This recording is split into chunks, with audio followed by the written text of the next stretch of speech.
观众们，大家好，欢迎收看杰森视角。我以为我对媒体的期望值已经够低了，但刚刚的经历让我再次刷新了对他们的认识。这些媒体人不是没有能力去读一份1850字的总统公告，他们却偏偏选择不去读，不去分析。没办法，咱们今天只能是自己去看真相，去剖析本质。美东9月19日下午，一个有关 H1B 签证费用暴涨的消息在网上刷屏了。首先爆出这个消息的是彭博社，说一个内部知情但匿名的人告诉彭博社，川普当天会签署一个总统公告，主要内容是把美国 H1B 签证的费用从目前的995美元提高到10万美元。一直以来 H1B 签证是全球高技能人才移民美国的通行证。设立这个签证的初衷是填补美国人在某些方面的人才缺口。全球的码农、工程师、医生等有才能的人，由公司承担申请这个非移民性质的临时签证，一次有效3年，能再续3年。多数持这个签证的人，最终都能在持签证期间拿到美国绿卡，实现移民美国的梦想。因此，这个签证成为美国吸引全球人才的主要手段，成为众多美国高科技公司的重要人才渠道。它对美国经济和科技发展具有重大意义。因此，看到这个消息，我极度吃惊。这么高的签证费，这等于是判了 H1B 签证的死刑。没有 H1B 签证，美国高科技公司可能就会歇菜。如果这个报道是真的，这绝对是川普出台的一大昏招。不过，出于我对彭博社这类媒体的长期不信任，我当时也在想，川普不是还没签那个总统公告吗？这会不会是川普政府内部反川普人士又在媒体爆川普的假消息呢？随后，网上就出现了川普在白宫签署一个有关 H1B 签证的总统公告的视频。我的杰森新闻快递团队给加上了中文口译。这个你留着，谢谢。干得漂亮，好，这是第一阶段。约翰，你满意吗？当然好，我们开始吧。谢谢总统先生。目前移民体系中 H1B 非移民签证项目是被滥用最多的签证系统之一。这个项目本来的目的是允许那些高技能的在美国人不从事的领域工作的劳工来到美国，而这项声明将会把公司赞助 H1B 申请人的费用提高到10万美元，这将确保他们引进的人员确实是高技能人才，并且是美国工人无法取代的。因此，它既能保护美国工人，又能确保公司拥有一条途径来雇佣真正杰出的人才，并将他们带到美国工作。我们需要人才，我们需要优秀的人才。这个措施基本上可以确保这种需求。肖恩，你同意吗？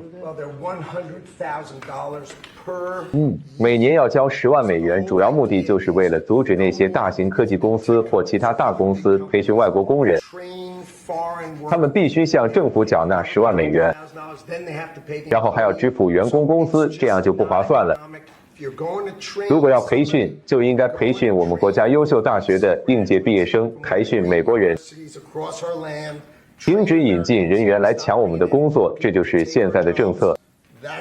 H1B 签证每年要交10万美元，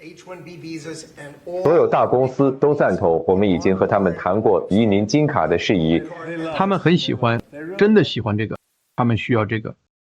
单纯从视频看，川普团队在签署过程表达的思路似乎和彭博社最初的报道没有什么出入。然后我发现几乎所有大媒体对这个消息都做了跟进报道，包括《华尔街日报》、彭博社、路透社、纽约时报、BBC、华盛顿邮报等等。各大媒体报道的内容和角度基本一致，那就是总统公告可能对美国经济造成重大伤害。例如，《华盛顿邮报》的标题就是“川普对 H1B 签证新增10万美元费用，加强对合法移民的打击”。一些人甚至警告说，这个 H1B 新政相当于终结了 H1B 这种签证形式。一边读这些媒体报道，我一边在脑海中不断推演报道中描述的这个新政策的后果。我越推演越感觉这个新政策的后果可能是灾难性的。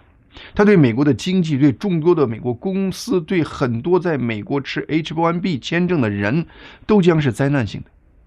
华尔街日报在他的报道中还节选了美国商务部长卢特尼克在上面视频中的那段话，也就是以后公司要雇用持 H-1B 签证的人，不但要给这些持有签证的人发正常的工资，而且还要每年给这些人付10万美元的 H-1B 签证费。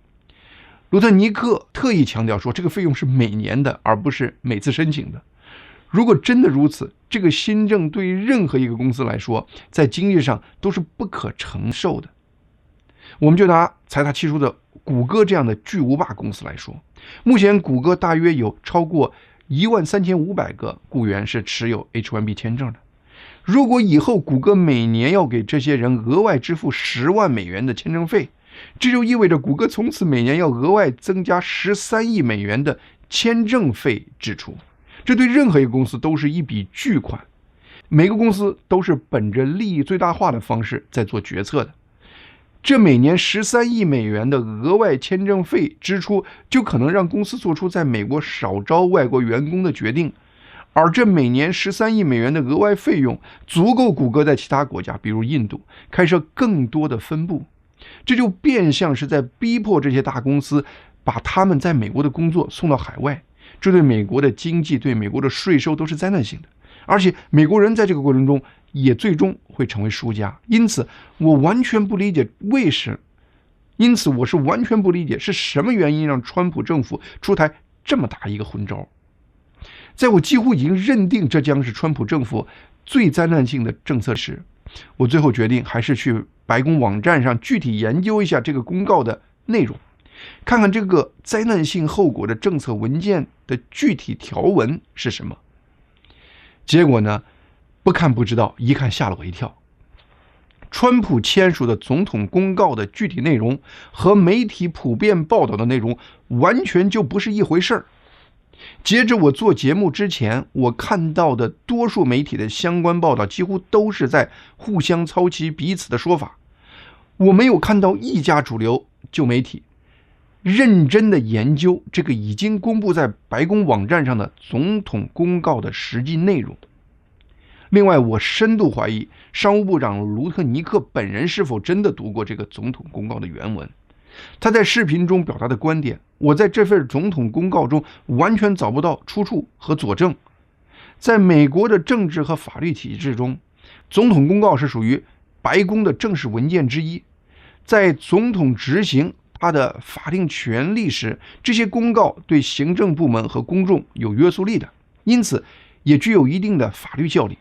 会成为美国行政部门工作的依据。相对而言，卢特尼克的个人陈述如果和总统公告的内容不相符，那么他的陈述就只能算是他的个人观点，而不会对美国政府运作产生任何实质的影响。所以我建议大家忽略卢特尼克个人说了什么，当然也忽略那些一众媒体报道了什么。下面我们的关注点就聚焦到这个总统公告的原文上，我们一起来看看原文，一起来理性分析一下它可能引发的后果。一点剧透，这个公告很可能让已经在美国的外国人有出乎意料的惊喜。如果您是已经先入为主的看了很多和我分析完全不同的媒体报道或网络讨论，我建议你在下结论前也能先看看川普总统公告的这个全文。我会在这期节目的内容公告中列出川普公告原文的链接，方便大家阅读。整个总统公告只有1580个字，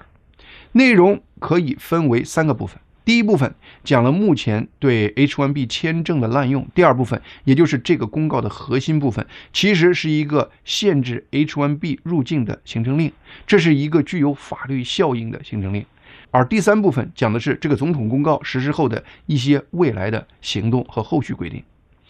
其中最有意义的就是这个行政令，它规定的其实不是 H-1B 签证的费用，而是一个对 H-1B 签证持有人进入美国的限制。那10万块钱是 H-1B 签证持有人的入境费。这个听起来似乎有些难懂，但是这个政策设计的巧妙之处恰恰就在这里。这有可能是对现在已经在美国的外国人的一个意外惊喜。那么请大家耐心往下听。其中第一部分主要是解释为什么川普政府要突然动刀搞这个总统公告。大家要知道 H1B 的初衷是什么？它是为了引进海外的临时工人从事补充性的高技能的工作，理论上是美国本土人才不够用时才能引入这些最优秀的外国人才。但现实呢？总统公告指出 H1B 项目已经被系统性的滥用了，不是用来补充，而是被故意利用来取代美国工人，而且引进的往往是薪水更低、技能要求没那么高的劳动力。这种大规模替代行为已经威胁到了美国的经济和国家安全。而且公告还特意列举了一些让美国人炸舌的数据和事实，包括一、雇主利用 H1B 签证的漏洞人为压低工资，并造成美国人被裁员。一项针对科技工人的研究显示，雇主用 H1B 入门级的职位可以比雇用全职传统工人节省大约 36% 的成本。公告还列举了几个公司一边裁员一边大量申请 H1B 签证的例子。第二，公告特意提到 IT 行业是重灾区，很多 IT 外包公司尤其擅长操纵 H1B 系统。在 H1B 项目中，IT 员工所占的比例在2003年财年比例还只有 32%， 但过去5个财年的平均比例已经超过了 65%。 一些公司解雇美国雇员，而将 IT 工作利用 H1B 签证外包给外国人，甚至一些公司强迫美国 IT 员工去训练那些将取代他们职位的外国人。这些美国员工还必须签署保密协议才能拿到遣散费。公告特意提到 H1B 签证在 IT 领域的滥用，也使目前大量想找 IT 工作的美国大学毕业生越来越难找到工作。根据纽约联邦储备银行的一项研究，在22至27岁的美国大学毕业生中，计算机专业的失业率近期在全美快速攀升到了 7.5%。那么第三呢，对 H1B 签证的滥用行为威胁到美国国家安全，说执法机构正在调查一些依赖 H1B 签证的外包公司，发现他们涉嫌签证欺诈、洗钱和其他非法活动。那么公告的结论是，这种对 H1B 签证的大规模滥用对美国的经济和国家安全造成了严重损害，所以必须采取行动。什么行动呢？这就是公告的第二部分，行政令的部分。核心概念是利用10万美元这个天价门槛来限制目前在美国以外的持 H1B 签证的人进入美国。总统公告提到，为了遏制上述对 H1B 签证的滥用，同时又允许公司雇佣最优秀的临时外国工人，美国必须提高公司使用外国 H1B 签证持有人的成本。核心限制措施是限制以 H1B 签证进入美国的外国人入境，除非这些人在他们的 H1B 签证中附有证明文件，说明他们已经上交了10万美元的付款。如果没有提供这10万美元付款的证明，美国国土安全部可以直接拒绝这些 H1B 签证持有人入境。这个限制措施在9月21日东部下令时凌晨12点01开始生效。这段话是整个公告的最关键的部分。这段话首先明确了，受这个公告影响的主要是那些目前还在美国境外的 H1B 签证持有人，而这个限制只发生在这些人想进入美国的时刻。那个新的10万美元的要求也只在这个时刻核查。对于绝大多数目前已经身在美国的 H1B 签证持有人或申请者，这个公告没有提出任何新的限制和要求。根据法律执行的原则，没有新要求就意味着老的执行原则和方式没有变化。因此，这个公告对于身在美国已经持有 H1B 签证的人或者申请者没有任何影响。美东9月20日下午3点左右，白宫在 X 平台上的官方快速反应账号还专门就这个总统公告进一步提供了3点解释。大意是：一，这个总统公告不适用于任何已经持有效签证的人；二，这个公告不适用于任何已经参与了2025年签证抽签的人，而只适用于目前身在美国境外，将要参加2026年2月份 H1B 签证的那些新申请人。第三，这个总统公告不影响任何现有签证持有人往返美国的能力。白宫后来发的这个解释和我从一开始对公告原文宗旨的解读完全一致。当然，在白宫做了这些解释后， H1B 签证持有人在进出美国这个问题上也还是有些地方不是100%的清晰。比如现有法律规定，为美国非营利研究机构和政府部门工作的外国人，他们的 H1B 签证没有数量限制，随时需要随时可以拿到，不需要参与签证抽签。那么目前在美国境外的人，如果拿着这样的非抽签得到的 H1B 签证进入美国，是否会面临这个公告设的入境限制呢？不知道，目前还没有明确的说法。另外，那些目前已经在美国公司工作的，如果他们在2026年2月份的签证抽签中中奖了，拿到了 H1B 签证，他们未来能否自由出入美国呢？对这个问题，根据白宫的最新解读，他们虽然大概率应该是没有问题，但在川普政府没有最终确认前，这些人在他们持 H1B 签证期间，可能也会不敢贸然离开美国。如果这些人出国只是为了度假或开会，这个限制也不是太难容忍。美国那么大，可以度假的地方很多，大量的国际会也在美国举行。当然，在一些特殊情况下，比如个别人在海外的家人出现紧急情况需要回国探望，在这种情况下，这个公告确实会给这些人造成一些困扰。不过好在这种情况出现的概率和影响面应该是相当小的。与此同时，这个公告其实也会给很多人群带来实质的好处。这些人既包括美国本土的学生和正在找 IT 工作的美国人，也包括那些已经身在美国的外国留学生，或者是从美国大学毕业后刚找到工作还在申请 H1B 的那些外国人。为什么这么说？只要对 H1B 申请有些了解的人都知道，总统公告中提到的很多 IT 外包公司非常擅长操纵 H1B 系统，这是人人都知道的事实。那些公司是专业干这个事情的，他们的整个商业模式就是建立在他们滥用 H1B 系统之上的。不光是美国人是他们滥用这个系统的受害者，在美国的外国留学生也是受害者。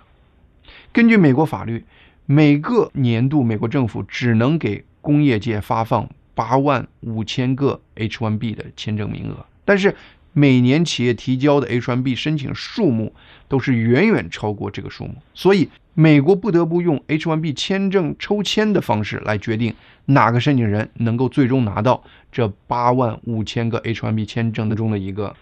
而在这个众多的申请中，有很大比例的申请都是一些 IT 外包公司提交的，他们多数都是给很多目前还在美国之外的外国人申请到美国工作的机会。这些申请人大多没有受过美国教育，也不了解美国社会的生活方式，他们绝大多数都不是顶尖的人才，只是一般的 IT 从业者。他们到美国以后还必须经过企业的再培训才能胜任给他们的工作，因此给这些人申请 H1B 签证是直接违背了 H1B 签证的法律宗旨的。因为美国用抽签的办法来决定给哪个申请人发有限的 H1B 签证，有些外包公司作弊，给一个在海外的申请人提交多份看似不同的 H1B 签证申请，以增加他们申请到签证的概率。因为这样申请的数量巨大，他们的存在变相降低了那些在美国接受过系统教育的、已经被美国公司录用的外国人申请到 H1B 签证的机会。在川普上任前，这个情况已经恶化到了在美国已有工作的人每次抽签能拿到 H1B 签证的概率只有 15%。 一些人因为连续3次抽签没有成功，而最终耗尽了毕业后的临时工作的时限，而不得不放弃在美国工作的机会，离开美国。川普上任后在这方面加大了打击力度，很多 IT 外包公司因此有所收敛，结果立竿见影，今年在美国已经有工作的人抽到 H1B 签证的概率就大幅提高了 40%。 从这个角度看，川普对目前滥用签证系统的打击实质上是造福了那些诚实的使用这个签证系统的公司和每个人。而现在这个总统公告出台的新限制，设立了这个10万美元的门槛，彻底切断了那些 IT 外包公司为身在海外的人申请 H1B 签证的这个经济动力，等于是用经济手段堵住了 H1B 签证的一个大漏洞。如果这个总统公告的新限制能够如计划实施，下一次申请 H1B 签证的总数就会大大减少，基本就只局限在那些已经身在美国的并有工作的人。因此这些人能抽到 H1B 签证的概率就会进一步大幅提高。 H1B 签证申请的人少了，后面申请美国绿卡的人数可能也会减少，这对于那些从前要长期排队等待美国绿卡申请的人来说也绝对是个好事儿。这就是为什么我前面说深入分析这个公告，大家会发现新规定对那些受过美国系统教育的外国留学生，或者是对那些在美国刚找到工作的外国人来说，绝对是个利大于弊的好消息。而且对美国而言，留下那些受过美国教育的真正优秀的人才也是绝对的利大于弊的事情。当然，如果有些公司真的想从海外招聘一些顶尖的人才，比如一些顶尖的海外 AI 方面的人才，这些人的工资基本都是50万美元起步的。对于这样的人才，公司给他们出10万美元的签证费也不是一个不可思议的概念。当然，川普出台这个政策的初衷还是实现他美国第一，给美国人谋更多福利的这个思路。我们前面提到了，在这个公告的第一部分特意提到美国计算机专业的毕业生突然面临巨大的就业压力，这个问题目前已经让很多美国家庭非常煎熬了。我在网上看到一个来自加州的美国家长对川普这个公告支持的留言。这个家长在留言中说，他儿子非常优秀，毕业于某个著名的加州大学的计算机专业，在大学4年的成绩非常优秀，但近期毕业后递出去数百封简历，却没能在美国找到任何一份工作，最后他不得不选择离开美国，接受了一个英国的工作。对于目前美国年轻人就业难的问题，我在以前节目中分析过，平心而论，目前突然出现的美国计算机专业毕业生就业难，主要还不是因为这个实施了很多年的 H1B 签证的政策，而是因为 AI 在过去3年的突然崛起，是 AI 让很多 IT 企业开始考虑减少他们入门级别的职位。但是不管 IT 工作总量减少的原因是什么，如果川普想让美国企业尽可能把有限的 IT 工作留给美国本地计算机专业毕业生，平息美国人的就业焦虑，一个针对海外 H1B 签证的限制政策就是再合适不过的政策思路了。还有一点，我们前面提到了，这个新政策确实可能限制了一些未来拿到 H1B 签证的人离开美国的这个机会，但是这也说不定是川普政府出台这个限制政策的另一个潜在的目的。川普以前就多次提到过，他是希望那些在美国真的学有所成的外国人能最后留在美国为美国工作的。我知道很多选择在美国工作的中国人都有那么一种身在曹营心在汉的状态，一方面选择在美国工作挣美元学美国技术，但是同时又是时常往返于中美之间，虽然其中有对中国亲人和友人的眷恋，但是也不乏一些人在这个过程中为自己在中国国内建立人脉，为自己日后把技术和资金带回中国做准备。而川普这个总统公告就偏偏聚焦到限制 H1B 签证的人进出美国这一点上。那么这个独特的政策设计会不会也悄悄藏进了这么一个思路，就是要么这个外国留学生就直接选择不在美国工作，直接回他的自己的国家工作。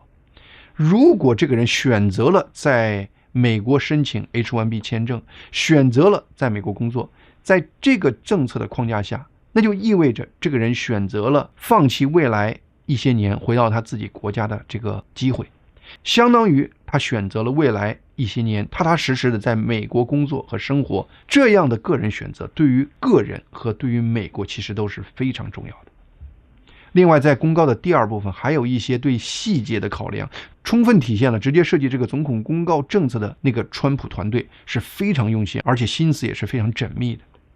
对于那些对美国国家利益很关键但又不是什么财大气粗的领域和机构的情况，这个公告还特意留了一个后门，提供对这些个人、行业或公司机构豁免这10万美元高额费用的这个条款。谁能具体得到这个豁免，裁定权给了国土安全部。另外，这个公告还特意提出了专门的条款，提防一些公司钻这个新限制的空子。你这个新限制不是就是针对那些用 H1B 签证入境美国的情况吗？那么我能不能让这些人先用商务会议或个人旅游的名义，也就是用美国的 B 类临时签证让他们进入美国，然后这个人到美国之后再给这个人从美国申请 H1B 签证，让这些人把身份随后转换为可以在美国工作的 H1B 签证呢？这样一来，我不就相当于是绕过了你这个新限制了吗？针对一些公司可能钻这样的空子，这个公告特意规定，让美国国务院发布必要的指导意见，来防止这类利用 B 类签证入境的钻空子的做法。